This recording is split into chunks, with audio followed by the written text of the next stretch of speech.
Ok, vamos analisar isso. Imagine duas situações bem distintas. Na primeira, alguém bebe voluntariamente, talvez até demais, e acaba cometendo um crime. Certo. Na segunda, uma pessoa é forçada a beber, ou bebe algo batizado sem saber, e faz a mesma coisa. A pergunta é, a lei trata essas duas pessoas da mesma forma? Uhum. E tem mais, será que a justiça tem um prazo de validade? Existe um momento em que o Estado simplesmente, sei lá, perde o direito de punir alguém por um crime antigo? São duas perguntas que parecem simples, mas que na verdade abrem uma caixa de Pandora no direito penal. Elas nos forçam a pensar sobre responsabilidade, sobre intenção e até sobre o papel do tempo na justiça. Exatamente. E as respostas, como a gente vai ver nos materiais que analisamos, são cheias de nuances, sabe? E de reviravoltas. Pois é. Então, nossa análise hoje mergulhou em manuais, em textos de especialistas e no próprio Código Penal para entender duas coisas, que à primeira vista não tem nada a ver uma com a outra. A embriaguez e o relógio. Isso. A nossa missão é desvendar como o álcool afeta a responsabilidade de alguém perante a lei e como o cronômetro da justiça pode, de repente, zerar a punição de um crime. Basicamente, vamos explorar as regras e, o que é mais interessante, as exceções que definem quem pode ser punido e por quanto tempo o Estado tem para fazer isso. Vamos começar pelo mais polêmico.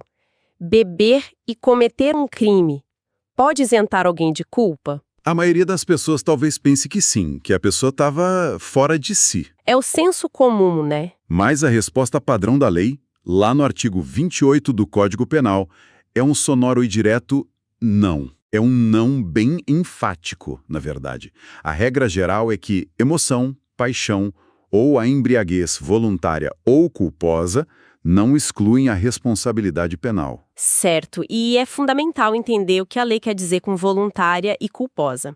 A voluntária parece bem óbvia, é a pessoa que decidiu beber. Isso. A fonte mais direta que a gente encontrou resume de um jeito impossível de esquecer.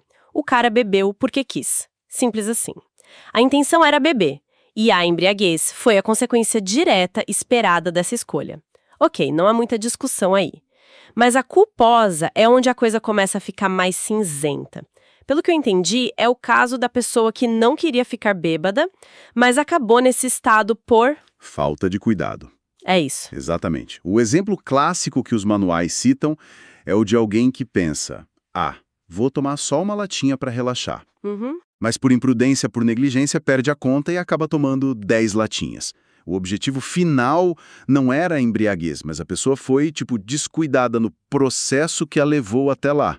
Espera um pouco. Então, para ler, tanto faz se a pessoa bebeu de propósito para ficar embriagada ou se ela simplesmente errou na dose. Isso. Nos dois casos, se cometeu um crime, a responsabilidade é total. Isso parece... Duro. A lei não faz nenhuma distinção. Aí é que fica realmente interessante, porque essa sua reação é a de muitas pessoas. E a resposta para essa aparente dureza da lei está numa teoria com nome em latim. Lá vem. Actio libera in causa. Ou, traduzindo, ação livre na sua causa. Ok, vamos desempacotar isso. O que significa na prática? Significa que a lei não vai analisar a capacidade de discernimento da pessoa lá no momento do crime, quando ela já está sob o efeito total do álcool. Certo. Em vez disso, a análise jurídica volta no tempo. Ela vai olhar o momento anterior, quando a pessoa, ainda sóbria, livre e consciente, tomou a decisão que a colocou naquele estado. Ah, entendi. Ou seja, para a lei o problema não começou com o crime em si, mas com a decisão de abrir mão do próprio controle. A responsabilidade é por soltar o volante antes mesmo de o carro acelerar. Uau, essa analogia do volante é perfeita. A culpa não é pela batida, mas pela decisão de dirigir de olhos fechados. Isso muda toda a perspectiva. Exato. Ok, essa é a regra e agora ela faz muito mais sentido. Mas e as exceções? O direito adora exceções. E o clássico cenário do Boa Noite Cinderela. A pessoa que teve a bebida batizada. Aí sim o cenário muda completamente. O Código Penal prevê essa situação. Para que a embriaguez possa de fato alterar a responsabilidade, ela precisa ser acidental. Acidental. Isso acontece em duas hipóteses. Caso fortuito, que é um evento totalmente imprevisível, ou força maior, que é um evento que, mesmo que previsível, era inevitável. Pode dar um exemplo de cada um para ficar mais claro? Claro. O caso fortuito seria, por exemplo, alguém que está trabalhando num ambiente fechado com vapores de álcool, sem saber do risco, e acaba se intoxicando acidentalmente a ponto de perder o discernimento. É imprevisível. Certo. A força maior seria alguém que é fisicamente coagido, amarrado e forçado a ingerir uma grande quantidade de álcool. A pessoa sabe o que está acontecendo, mas não pode evitar. O caso da bebida batizada se encaixa aqui como um exemplo clássico também. Entendi. A pessoa não teve escolha nem culpa ao se colocar naquele estado. Exatamente. E nesses casos acidentais, o nível de intoxicação se torna um fator decisivo. Aqui, o Código Penal cria uma bifurcação.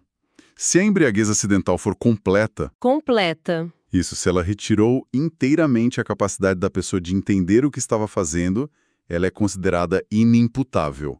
A consequência é a isenção total da pena. E se não for completa? Se a pessoa ficou alterada, mas ainda tinha alguma noção, por menor que fosse. Essa é a segunda via, a embriaguez acidental incompleta. Se a pessoa ainda tinha alguma capacidade de entendimento, mesmo que muito diminuída, ela não fica isenta de pena. Ah, Ela ainda é responsável, mas a lei reconhece que sua capacidade estava comprometida. Nesse caso, a pena pode ser reduzida de 1 a 2/3. entendi. Mas na prática, como um tribunal diferencia uma embriaguez completa de uma incompleta? Isso não parece incrivelmente subjetivo? É uma linha muito tênue entre não sabia de nada e sabia só um pouquinho. É extremamente subjetivo e um dos grandes desafios da prática jurídica. Depende de perícias, laudos toxicológicos, testemunhas que descrevam o comportamento da pessoa. É uma análise caso a caso, muito complexa. Imagino. Mas a distinção legal existe para tentar trazer alguma justiça à situação. Certo. Agora vamos para o extremo oposto. E aquela figura de filme, a pessoa que bebe justamente para criar coragem para cometer um crime. Alguém que sóbrio não teria coragem, mas usa o álcool como um combustível para má intenção. Esse cenário tem um nome específico? Embriaguez pré-ordenada. E a lei é implacável aqui. Imagino que sim. Longe de ser uma desculpa, o Código Penal, lá no artigo 61, a considera uma circunstância agravante. A pena para essa pessoa não apenas não será diminuída, como será aumentada. Nossa, A lógica é que a pessoa usou a embriaguez como uma ferramenta, o instrumento para o crime, o que torna sua conduta ainda mais reprovável. ok. Então, o panorama da embriaguez fica bem claro. A regra é a responsabilidade total, baseada na ideia de que a pessoa foi livre para iniciar o processo. A exceção, muito rara, é para quem foi vítima de um acidente. E quem usa a bebida como arma para crime se dá ainda pior. Isso fecha bem o nosso primeiro pilar. Mas me leva a outra questão. A lei é muito clara sobre como julgar a responsabilidade no momento do ato. Mas o que acontece quando esse momento ficou décadas no passado? A responsabilidade muda com o tempo? Essa é a ponte perfeita para o nosso segundo grande tema. Você colocou a questão exata que a prescrição tenta resolver. A prescrição, de forma bem direta, é a perda do direito do Estado de punir alguém simplesmente porque o tempo passou. Certo. É um reconhecimento de que a justiça não pode ser uma ameaça eterna sobre a cabeça de um indivíduo. É uma questão de segurança jurídica, então. Mas como funciona esse relógio? O prazo é o mesmo para um furto e para um assassinato? Definitivamente não. O prazo varia conforme a gravidade do crime, e a lei mede essa gravidade pela pena máxima prevista para ele. O artigo 109 do Código Penal tem uma tabela que dita as regras. Ok. Por exemplo, para um crime muito grave, cuja pena máxima é superior a 12 anos, como um homicídio qualificado, o Estado tem 20 anos para agir. 20 anos? E para crimes mais leves? A escala vai diminuindo. Para um crime com pena máxima que fica entre 2 e 4 anos, a prescrição ocorre em 8 anos. E se a pena máxima for menor que 1 ano, o prazo cai para apenas 3 anos. A lógica é clara, né? Quanto mais grave o crime, mais tempo o Estado tem para buscar a punição. Exatamente. E é crucial entender que esse relógio pode correr em 2 momentos diferentes do processo. Por isso, as fontes destacam 2 tipos principais de prescrição. Certo. O primeiro é a prescrição da pretensão punitiva, que a gente pode chamar de PPP. Ela acontece antes de uma condenação definitiva. Se esse prazo se esgota, o Estado perde o direito de sequer processar e condenar aquela pessoa. O processo é extinto. Então a PPP é como o prazo para a promotoria iniciar e vencer o jogo, digamos assim. E qual é o segundo tipo? O segundo é a prescrição da pretensão executória, ou PPE. Essa acontece depois da condenação definitiva. A pessoa já foi julgada, considerada culpada, tem uma pena definida. Mas, por algum motivo, como uma fuga, por exemplo, o Estado não consegue fazer com que ela cumpra essa pena dentro do prazo. Se a PPE ocorre, o Estado perde o direito de executar a punição que já foi imposta. Nossa, que interessante. O jogo foi ganho, mas o prazo para cobrar o prêmio acabou. É uma ótima analogia. Essa distinção é fundamental. Agora, esse relógio corre sem parar como um cronômetro comum ou existem eventos que podem mexer com ele? Ele pode ser pausado ou zerado? Ele pode ser drasticamente alterado. O Código Penal, no artigo 117, lista as chamadas causas interruptivas.